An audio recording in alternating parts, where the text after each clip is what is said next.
The Misunderstanding by Wade Cartway. One day, old Farmer Sam burst through the door of the sheriff's office in town. The dusty agriculturalist was morally outraged, repeatedly saying out loud, "It just ain't right."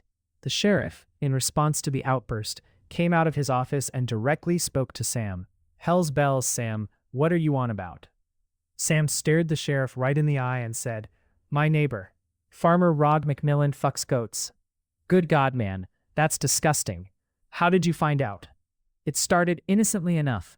I went over, hoping to ask to borrow some oats, and I heard a ruckus coming from the barn, and there he was. I'll have to go over and investigate, unfortunately. I'll be sure to keep your name out of it." The sheriff loaded up in his truck, a 1996 Ford F-150 pickup. He pulled out a smoke, pierced it between his lips, sparked it off, and inhaled the fine Turkish tobacco smoke.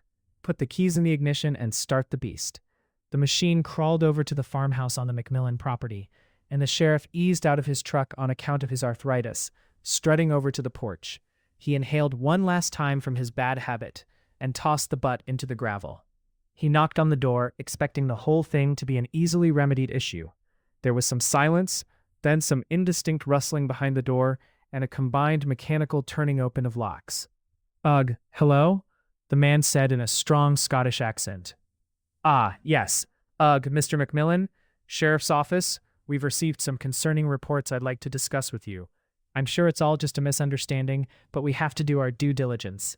The sheriff rubbed his closed eyes between his fingers. "Ah, yes, lad. What seems to be the trouble?" "We received some reports that there may be some concerning activity between you and, or livestock.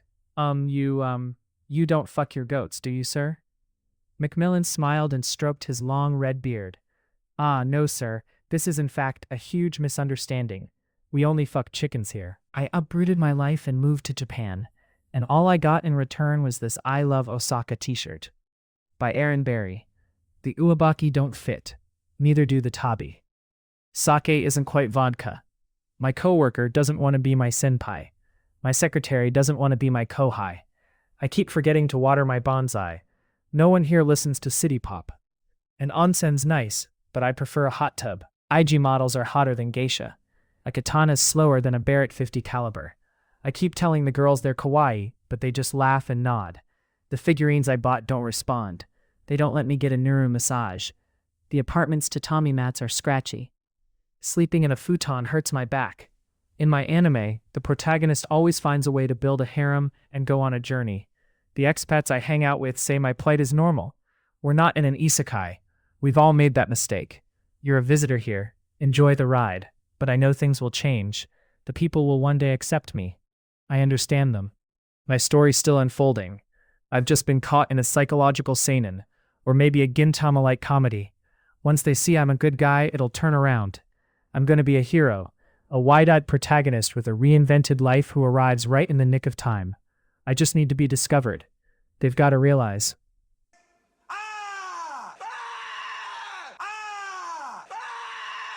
Go to samizdat.freepress.gumroad.com if you want to see more of our shit.